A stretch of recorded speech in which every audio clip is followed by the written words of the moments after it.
La nueva generación del Citroën C3 acaba de llegar al mercado y a un segmento B copado de opciones, pero tiene dos valores añadidos muy claros. El primero, su diseño, que como puedes ver es rompedor, y el cual te voy a enseñar un poquito más en este vídeo. Y el segundo es su precio, desde 14.990 euros. Se posiciona así como uno de los modelos más económicos de todo el mercado. Un coche que además de eso tiene muchas más fortalezas que hacen que sea realmente atractivo dentro del ramillete de opciones que ofrece su categoría. En cualquier caso, te lo voy a enseñar al detalle en este vídeo. Y por si todavía no lo has hecho, te recomiendo que te suscribas al canal de Periodismo del Motor si quieres estar al tanto de todas las novedades del mundillo.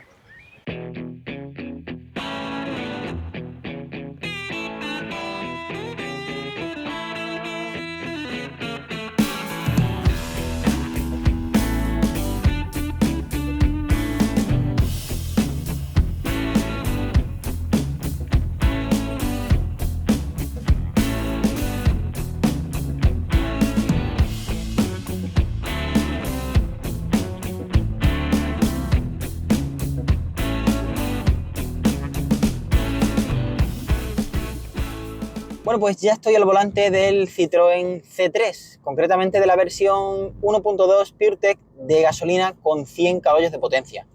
Y ya que voy conduciéndolo, pues te voy a contar cómo va y cuáles son sus sensaciones de conducción. Empiezo el vídeo por eso. Para empezar, sus datos. Ya te he dicho, es un bloque 1.2 PureTech de gasolina sobrealimentado por turbo con 3 cilindros que entrega 100 caballos de potencia y 205 Nm de par motor máximo. Es un motor que, con esta combinación, con un cambio manual de 6 velocidades, que quieras o no de vez en cuando se echan de menos, consigue acelerar de 0 a 100 en 10,6 segundos. Evidentemente no es una aceleración fulgurante o que te vaya a dejar pegado al asiento, pero para un coche como este le vale con su planteamiento, porque es eminentemente cómodo, es un coche funcional para el día a día. No en vano, homologa un consumo medio según el ciclo WLTP de 5,6 litros a los 100 kilómetros. Y es que pesa tan solo 1.226 kilos, que hace 10 años era un peso de coche compacto, pero a día de hoy es difícil encontrar un utilitario o un segmento B que se quede en esas cifras. Por lo tanto, esto hace que la optimización en cuanto a consumo y a comportamiento dinámico, que te cuento ahora en un poquito, pues estén muy aquilatadas. De hecho, en la ruta que estamos haciendo es verdad que es muy complicado dirimir una serie de consumo medio realista en una presentación o en una primera toma de contacto, pero se mueve en el entorno de los 6 litros, 6 litros y medio.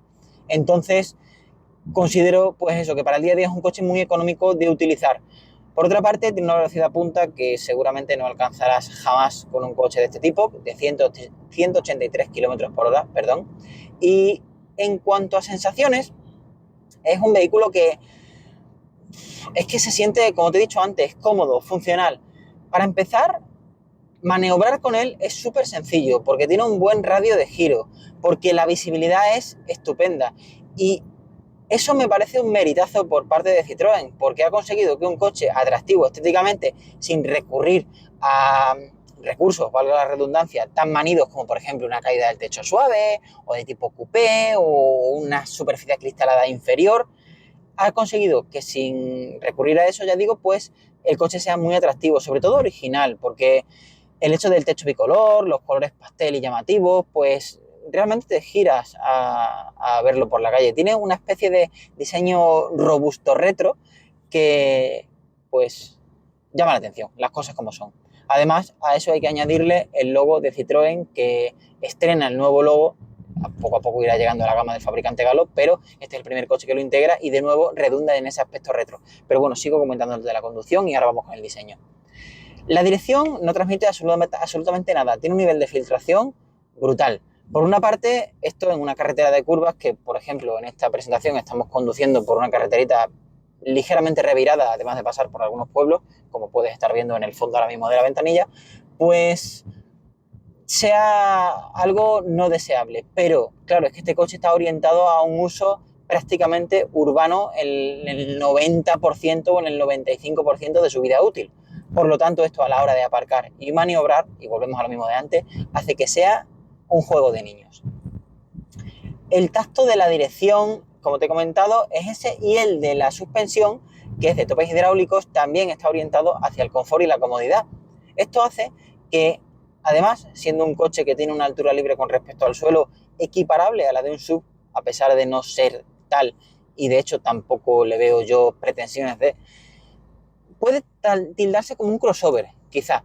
Y como tiene esa altura libre con respecto al suelo, que supera por poco los 16 centímetros, hace que el balanceo en curva, en una carretera de curvas, sea muy acusado. Y los cambios de apoyo, bueno, pues especialmente si coges las curvas un poquito fuertes, se nota que te vas ladeando.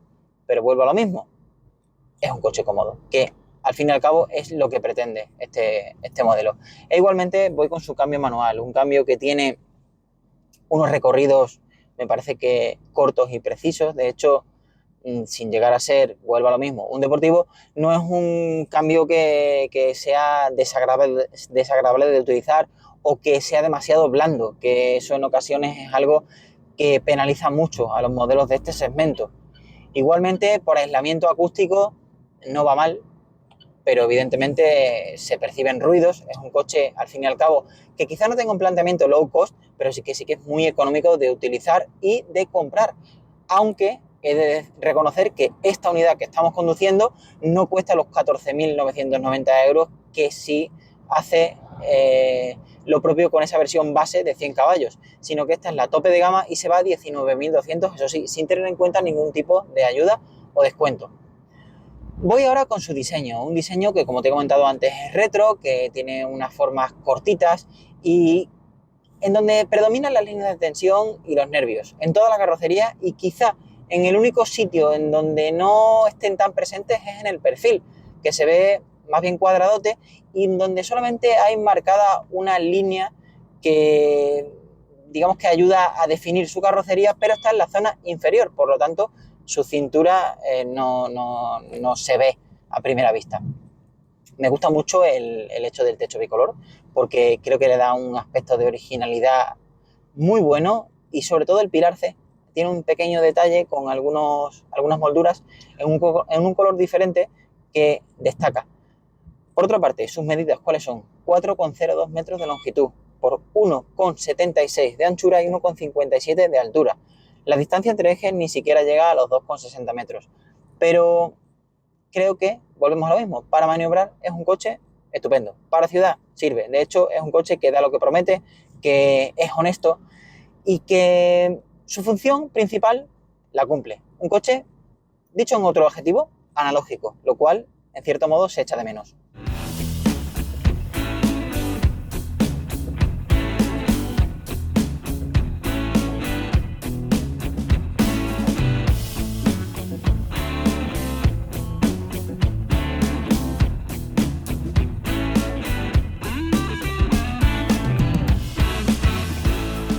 Pero ¿cómo es en el interior el nuevo Citroën C3?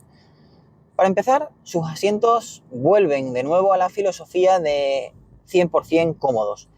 Esto no es una sorpresa en Citroën, ya que a lo largo de su historia la mayoría de modelos se han caracterizado por su confort de marcha. Pero esa idiosincrasia resulta curioso que la puedan extrapolar incluso a un coche que cuesta tan poco dinero. Además, es curioso porque el mullido de los asientos es muy confortable, pero no te hundes en ellos. Y además también cuentan con una sujeción lateral que, si bien no es muy acusada, pero te ayuda en las curvas, o sea, te sientes abrazado por ellos. Por otra parte, el volante tiene botones físicos para manejar todo el tema de la instrumentación, el infoentretenimiento, ordenador de a bordo, etcétera, pero me gustaría que fuera 100% redondo, ya que está achatado tanto por la parte superior como por la inferior. Aún así, considero que es ergonómico. La instrumentación es muy particular. Creo que hay un aspecto, no sé si heredado, pero que sí que se nota ya como sello de muchos coches de Stellantis, especialmente de Peugeot, que se ve por encima del volante. Además, está reflejada en un par de pantallas pequeñas LCD que no son una instrumentación como tal, sino... En la marca le llaman head-up display, pero en realidad no es un head-up display. Son dos pantallitas que te he dicho que se sitúan justo en la base del parabrisas y en donde, navegando entre menús, puedes ver los consumos, la velocidad, el nivel del depósito de combustible, en fin, las cosas básicas que ves en todo ordenador de a bordo. En cuanto al infoentretenimiento, pues se refleja en una pantalla que en este acabado superior tiene 10,25 pulgadas. Es una pantalla que tiene un buen manejo, intuitivo, es simple y funcional realmente como el resto del coche, pero si te coges la versión básica, aquí hay un soporte para el teléfono móvil. Entonces, ¿qué pasa con el sistema multimedia, Víctor? Puedes preguntarte. Bueno, pues yo te respondo encantado. Te bajas una aplicación en el teléfono móvil y a través del propio smartphone se ve el sistema de infoentretenimiento del coche a través de la ligadura NFC que tiene. De todas formas, yo personalmente prefiero la pantalla, aunque siendo un coche honesto y funcional, como te he dicho antes, tampoco me parece una mala opción si te compras la versión básica. De todas formas, tiene integrados los mandos del audio, lo cual preferiría que estuvieran fuera de la misma pantalla porque esto aumentaría la ergonomía. Y eso, es curioso, sí que lo consigue con el sistema de climatización o aire acondicionado, que se encuentra justo debajo de las propias toberas. Además, hay algunos botones físicos también para el desempañamiento de los cristales, por ejemplo, o para activar el modo auto del aire acondicionado. En esta versión también hay carga inalámbrica para teléfonos móviles. Además, en la consola central hay una parte de negro piano, que es un material que se raya con facilidad y cuando está limpio da una sensación bonita, porque brilla, pero se raya de una manera fulgurante. Por otra parte, los plásticos predominan en todo el habitáculo. Digamos que las superficies tapizadas se ciñen a una pequeña parte que recorre el salpicadero a lo ancho, que está tapizada en tela, pero el resto son plásticos duros que, eso sí, tienen unos ajustes bastante buenos. Y además por huecos también va bien. Es cierto que no hay una guantera central, pero hay un freno de mano manual de los de toda la vida, y también hay guanteras que no tienen mucha envergadura, te caben unos cuantos papeles, y también los huecos de las puertas, que tampoco son de gran tamaño. Pero, por ejemplo, delante del copiloto también puedes dejar algo, por ejemplo, unos documentos, una cartera, unas llaves, porque es un compartimento justo en la misma línea que forman las pantallas LCD de las que te he hablado antes. Las plazas traseras cuentan con un espacio correcto, dada su anchura, evidentemente 3 son multitud, pero dos personas adultas de hasta 1,85 metros de altura considero que caben sin ningún tipo de estrechez o problema. De hecho, para las piernas incluso te sigue sobrando un poquito, y sobre todo para la cabeza, porque es un coche que no es para nada bajo y el aprovechamiento del espacio interior es muy bueno.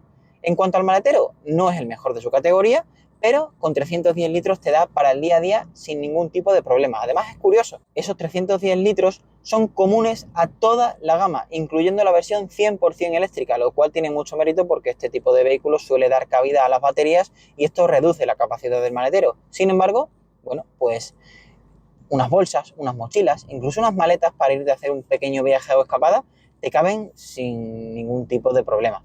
Vamos ahora con la gama de este Citroën C3. Está formada por dos acabados, el básico y el tope de gama. Y además también hay, de momento, dos motorizaciones. Esta 1.2 PureTech con 100 caballos, que arranca en 14.990 euros, y otra 100% eléctrica con 113 caballos de potencia, que tiene la etiqueta 0 de la DGT, mientras que esta tiene la C, y cuyo precio comienza en algo más de 22.500 euros. En cualquier caso, dentro de no demasiado, a final de año nos han comentado, hay una versión híbrida, que es híbrida, podría tildarse de microhíbrida, pero realmente es híbrida. Tiene la etiqueta Eco y un sistema de 48 voltios que se considera híbrida, por cierto, porque puede mover al coche por sí mismo en fases de baja velocidad o de baja carga de acelerador.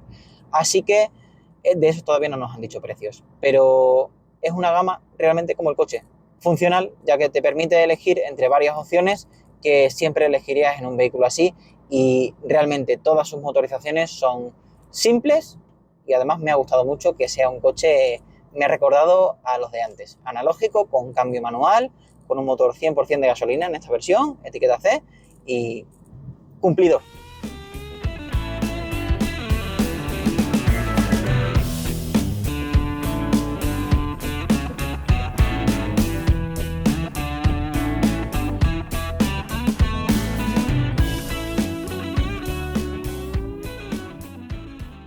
Como te he contado al principio de esta videoprueba, creo que hay dos aspectos clave que hacen que este nuevo Citroën C3 sea mejor que su competencia o más atractivo. El primero es su diseño y el segundo es su precio.